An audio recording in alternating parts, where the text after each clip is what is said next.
So, anong klase ng mockingbird yung umaatak sa tres?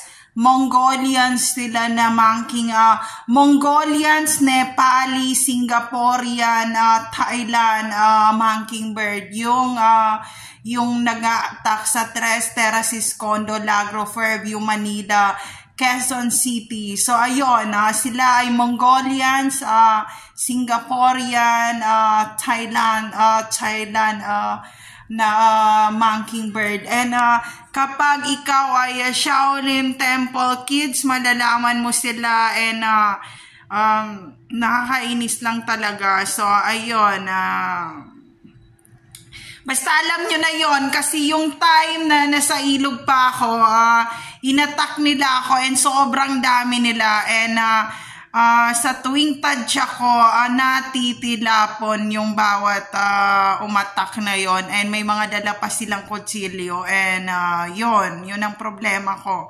So ayokong ginugulat ako kasi mahihirapan siya, and kahit ang asawa ko, kahit yung nag-aaway kami, nahihirapan siya. Hindi niya ako nagagasgasan. And yung time na nagpagulpi ako sa kanya, sabi ko, talagang kasi meron ako ditong parang digital na dito sa braso. Meron akong digital na parang birth control na hindi ko alam kung sinong naglagay ng digital na yon. And ang ginawa ko, ginalit ko ang asawa ko para bugbugin niya yung braso ko. And magmula nung na-break niya yung digital na yon, nagnipis ang aking braso. Pero sobrang sakit kasi hindi ko alam kung paano ko siya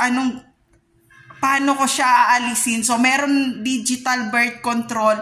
Nangyari yan nung time na parang nag-away-away kami bago mag 2012 sa Caloocan, na sinabi ko kay mama na gusto ko pang magbuntis, ganyan-ganyan. And siguro napagtripan ako nung mga kapatid ng asawa ko, naglagay sila ng digital na birth control dito sa braso ko, kaya lumaki yung aking braso. And nung time na yon, sinabi ko sa asawa ko, bago matapos ang COVID, sabi ko, galitin ko siya para masapak niya mabugbog niya yung braso ko, and masira yung digital na na birth control na yon. And kung nawala na yung digital na yon, hindi na masakit braso ko. And naglumiit ang aking braso nung nabugbog niya yung birth control na digital dito sa braso ko. And ang ginawa ko, sabi ko, suntukin mo yung braso ko. Tas minura ko siya, and ginalit ko talaga ng ginalit. And nung nasuntok niya sa kabila, dito sa braso ko, nung nadinig ko na parang nag-crack yung digital sa braso ko, sabi ko, Diyos ko, sobrang sakit noon. And hindi ako sumigaw. And sabi ko sa kanya, pantayin mo sa kabila. And then pinasapa ko talaga. And nagkaroon ng pasa yung braso ko. Sabi niya, hindi ko kaya suntukin. Sabi ko, suntukin mo ng yung pinaka malakas ng puwersa mo ng sapak dito sa kabila. Kabilain mo. And minura ko siya, and sabi niya, hindi ko kaya. Sabi ko, kaya mo yan. And nung sinuntok niya sa kabila, sabi ko, sobrang sakit. And dinig ko na naman yung birth control na naman na digital sa braso ko. And kasi matagal ko na siyang kinakapa eh.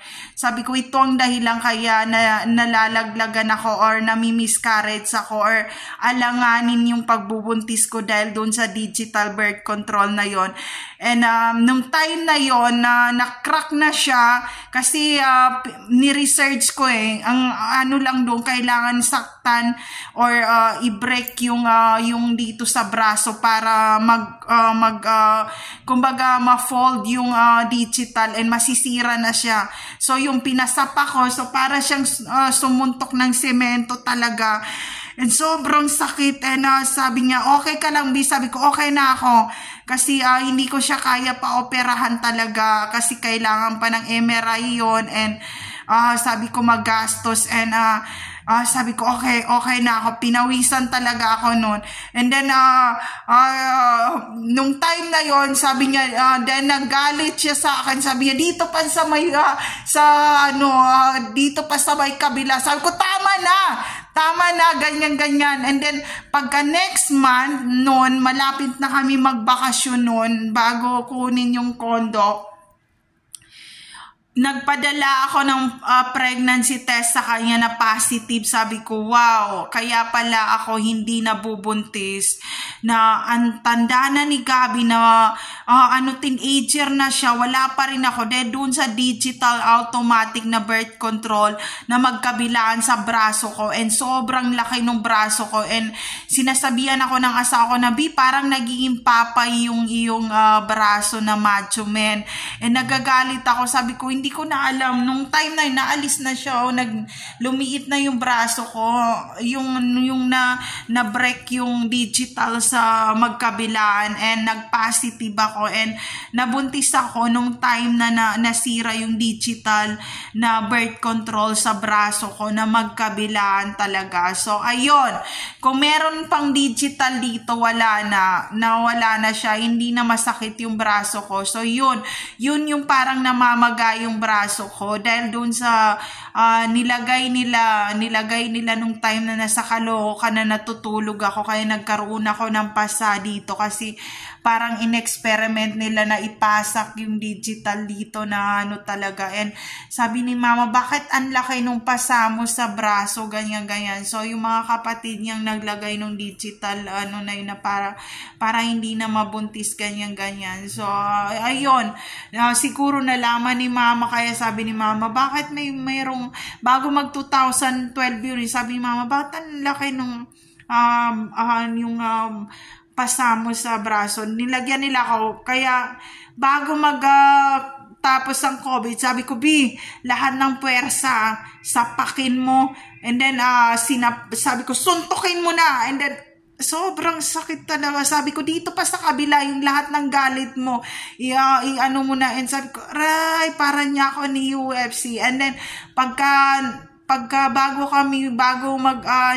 mag-isang taon nung sinuntok niya yung digital na yon, sumabog na nag-positive ako. Sabi ko, buntis ako. Yung pala yung putang ng digital palang dahilan kaya hindi ako mabuntis-buntis. Ganyan. Sabi ko sa kanya. And ayun, kung yung digital ay meron pa, wala na, malabo. Kasi kung meron naman, ipasuntok ko na naman. So, ayun.